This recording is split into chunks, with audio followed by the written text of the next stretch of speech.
USAꯒꯤ president Donald ꯇ꯭ꯔꯝꯞꯅ ꯏꯔꯥꯟꯗ ꯈ꯭ꯋꯥꯏꯗꯒꯤ ꯑꯐꯕ ꯊꯕꯛ ꯑꯣꯏꯒꯗꯕ ꯑꯁꯤ ꯂꯩꯕꯥꯛ ꯑꯗꯨꯒꯤ ꯂꯨꯆꯤꯡꯕ ꯑꯃꯗꯤ ꯄꯥꯋꯔ ꯑꯗꯨ ꯍꯣꯡꯗꯣꯛꯄꯅꯤ ꯍꯥꯏꯅ ꯐꯣꯡꯗꯣꯛꯈ꯭ꯔꯦ꯫ US ꯑꯦꯗꯃꯤꯅꯤꯁꯇ꯭ꯔꯦꯁꯟꯒꯤ ꯃꯥꯏꯀꯩꯗꯒꯤ ꯏꯔꯥꯟꯒꯤ ꯃꯊꯛꯇ ꯃꯤꯂꯤꯇꯔꯤ ꯑꯦꯛꯁꯟ ꯂꯧꯈꯠꯂꯛꯀꯗ꯭ꯔꯥ ꯅꯠꯇ꯭ꯔꯒ ꯂꯧꯈꯠꯂꯣꯏꯗ꯭ꯔꯥ ꯍꯥꯏꯕꯒꯤ ꯆꯃꯝꯅꯕ ꯑꯃꯗꯤ ꯍꯧꯖꯤꯛ ꯆꯥꯎꯅ ꯂꯥꯛꯂꯤ꯫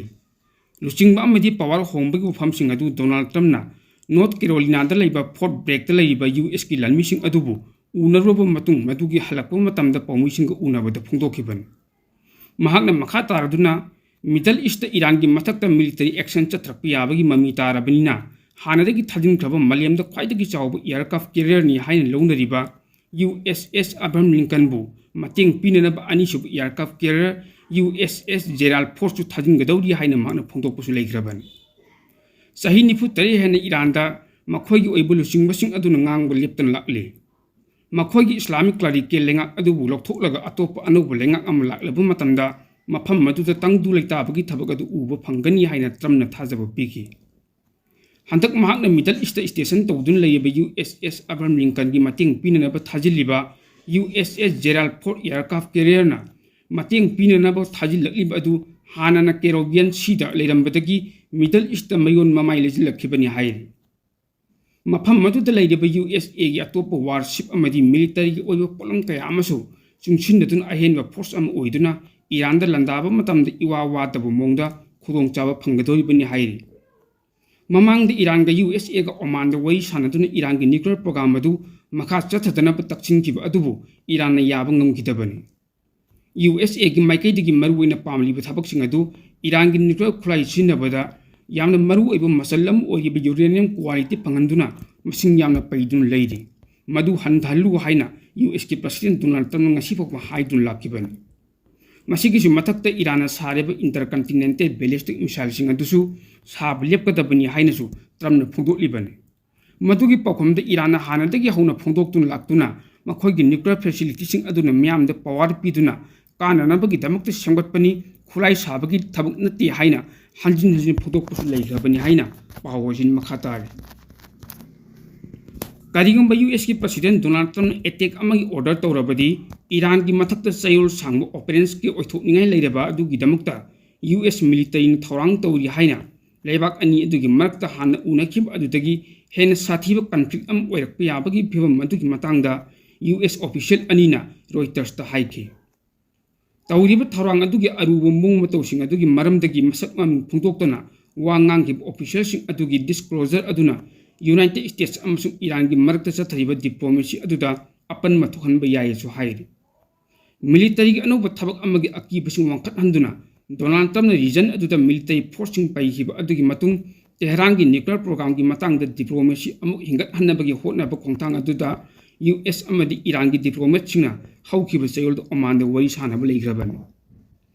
Pentagon Middle East fighter jet के लोइनना अहेनबा ट्रुप लिसिंग कया गाइडेड मिसाइल डिस्ट्रॉयरसिंग अमदी एटेक्सिंग चथबा ngamba अतै फायर पावर अमदी मखोइबु ngakthoknanaba अहेनबा एयरक्राफ्ट कैरियर अमा थाख्रे हाइनसु इराई निमिति US ऑफिशियलसिंगना मंगजौनना फोंदोकपसु लेख्रबनि। नॉर्थ कैरोलिना की बेस अमदा करिगुंबा मखोइना हाइरिबा एटेक अदु चथक्लबदी इराई निमिति US ट्रुपसिंगना वांगांग इरान को मिडल ईस्ट तौनबा हाइबसी अरुबु ओइरक्रे हाइना ट्रम्पना हाइके। करिगुंबा नखोइ कीबा ताबनि नखोइना चेक्सिनगदबा असेंबा फिबम मदु खक्तनि हाइना ट्रम्पना हाइके। अतोपा पाव अमना ड्रोन स्ट्राइक सुने यूक्रेन दा म्योई अमा मदुगा रशिया दा अमा सीग्रे हाइना ऑफिशियल सिंगना हाइरि। थौदो अदु था सिगी तांग 30 अमदि 35 दा जेनेवा दा पांथोकदोरिबा पीस टॉक की मंगोइनना थोकिबन।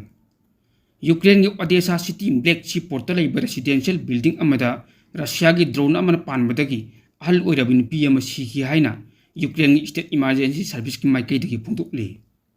अमरोमदा यूक्रेन की ड्रोन अमना रशिया का ताइनबा ब्रियांस्क लेबा कार अमदा पानबदगी मिचम अमा सीखि हाइना मफम मदु गवर्नर ओइरिबा अलेक्जेंडर बोगेमासना फोंदोकि।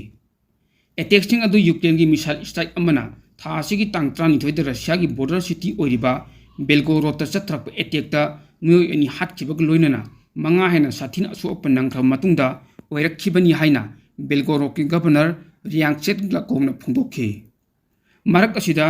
USA ना मंगिल थादुना रशिया अमदी यूक्रेन एनबॉयसिंग सरुक याबा मखा ताबा लान लोसिननबगी वरी अमा जेनेवा दा पंथोकदोरिबनि। हाइरिबा वरी सानबा नुमित अदु रशिया ने यूक्रेन दा मपुंग फान अटैक चथरप अदुगी चाही मरी मपुंग फाबा नुमित अदुगी मंगोइनना पांथोकदोरिबन वाफम सिंग असि मॉस्को अमसुंग क्याब के official Singh माइकैदगी ngarang confirmation pirakhabani hairi laibak popa amadi yum sakaisin nimita pangthokadoriba pisto adu Russia gi maikaidagi Kremlin gi wangang loi Dmitry Peskov na phondoraki amaromda Ukraine gi oinadi President Volodymyr Zelensky gi communication advisor Dmytro Lipny na confirm torokpani haujoji Russia amadi Ukraine gi lalmisina kilometer lisinga magastani yangkhai sangba front line da khut thoknaribani loinana drone amadi missile attack su hodi phoba kan leptana kapnaribani haina pawosin makhatari Gaza gi tungi marai buk lepata United States amani European Union gi marakta yanadaba kaya adu mapan thorokpaga loinana European official singna US President Donald Trump gi Board of Peace pu yaningdab utkre Munich Security Conference da wangang laduna EU foreign policy ki luchingba Gaza classna US President Donald Trump gi ing makhata semgotliba Board of Peace na United Nations ki wakalon ga chusin na loidabani haina phungdoki UN Security Council gi warip na Board of Peace for Gaza gi matangda asanba meeting thamladuna Gaza class na hai UN Security Council gi resolution asi kumja 2027 phawgi Board of Peace for Gaza gi damukta lepkani President Donald Trump gi Board of Peace asi Security Council gi resolution oirabasu board asina US resolution da makhal amatak akaiba pekpu yaroi haina Gaza class thamkiba gloinana Gaza plala si President Donald Trump gi masagi oiba interest ni amadi Palestine amasung UN gi apambadu na thaibani haiki Spain gi Foreign Minister Jose Manuel Alvarez na Washington da maral siraduna President Donald Trump gi Gaza plan na UN gi hanandagi leijaklaba wakhalon chimu honganna hotna bani haina akan momongda maral sigi President Donald Trump gi Gaza plala si ta Europe ki lebak singna yauksilloi haiki UN da US Ambassador oiriba Mike Waltz na Gaza plan gi mayokta EU na phungdorokpa kaya bu yaningdabu wafam kaya thamgi haina so pawosin makatare Munich Security Conference da maleng bilusingba singna British Prime Minister Keir Starmer na thangjana mita wangang khibada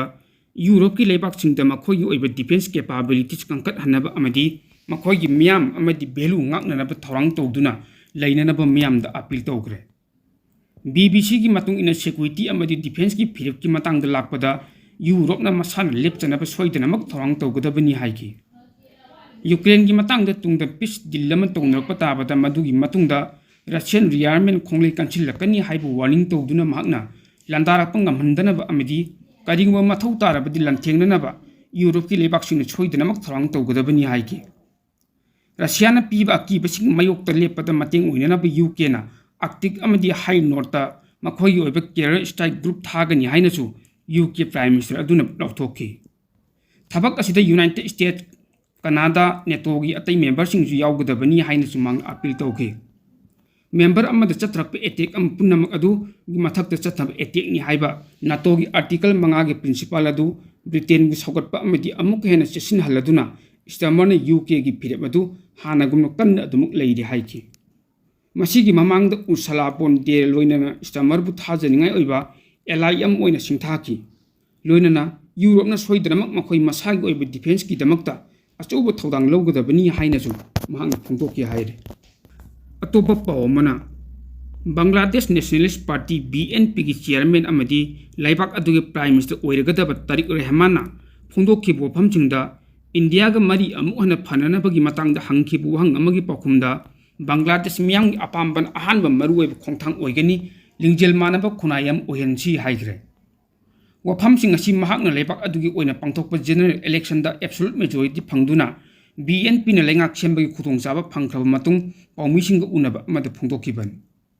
democracy ki damakta thwai kat khraba lebak adugi miyamda mahaki party na mai pakpa adugi dedicate toki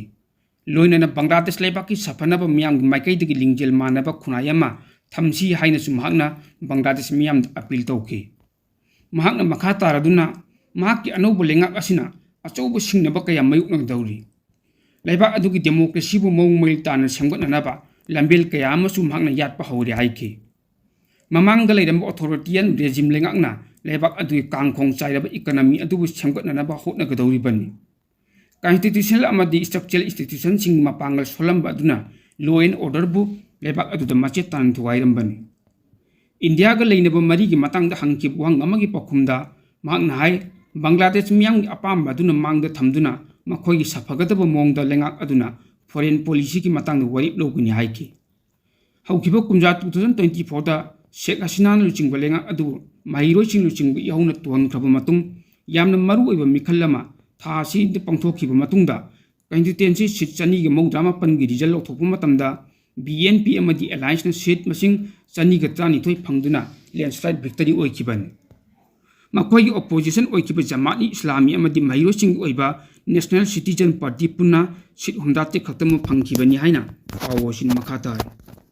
India da huji valid license paiba pilot ising kun manga ka sumna amma lei haina Lok Sabha da government na khangan khre adubu pilot sing adugi manungda kaya yamna asengbu oina thabak tawgrabagi haibagi matangdati record leiti haina su center na yajakre Directorate of General of Civil Aviation DGCA na sumnatagi license khaktam yengchilli job status ka mari leinati haidi aiba pakum amata Minister of State for Civil Aviation Muralidharan Mohanna masing adu DDGM na thamba data da yumpham oibani haiki apun ba adu gi manungda hauji makhoi oiba licensing valid oiba sahi humphumanga makhagi pilot singsu yauri Trinamool Congress tagi member of parliament amana pukhalakhi buang ngamagi pakum piaduna minister adun active licensing adu gi matangda category khaidok laga piki pilot lising kun manga kasumna amagi manungda lising taraga chani humphumatoina airline transport pilot license pai masi commercial aircraft command tawna-bagi mathau taba certification gi khwaidagi waba level aduni hairi ATPL pairibasing adugi manungda lising taraga sumna yangkai mathoina airplane operation gi supply tawi aduga chani gi sumna tarana helicopter singini hairi pilot lising tani thoi chamri marphuna aeroplane singi damakta commercial pilot license pai aduga chatret ka sumna humjatret na helicopter operation gi damakta CPL sing pairi data sin aeroplane singi damakta myoi lising amaga chamri humjatret na private pilot license paiduna myoi taruni helicopter singi damakta PPL sing pai haina pawo sing makhata Miyamda khanganjaba ama Impact TV News Channel asida tongan hiram singi matangda advertise tawbiningba miyoi singi oina yamna chawna offer pizari akaknaba numit kharani gi oiba offer ni maram aduna advertise tawbiningba miyoi singna offer asigi khudongchaba lawbiyu hiram asigi matangda apamba miyoi singna mobile number 9366127201 da call tawbiraklaga khudongchaba asi lawbiyu haina Impact TV News ki maikaidagi miyamda appeal tawjari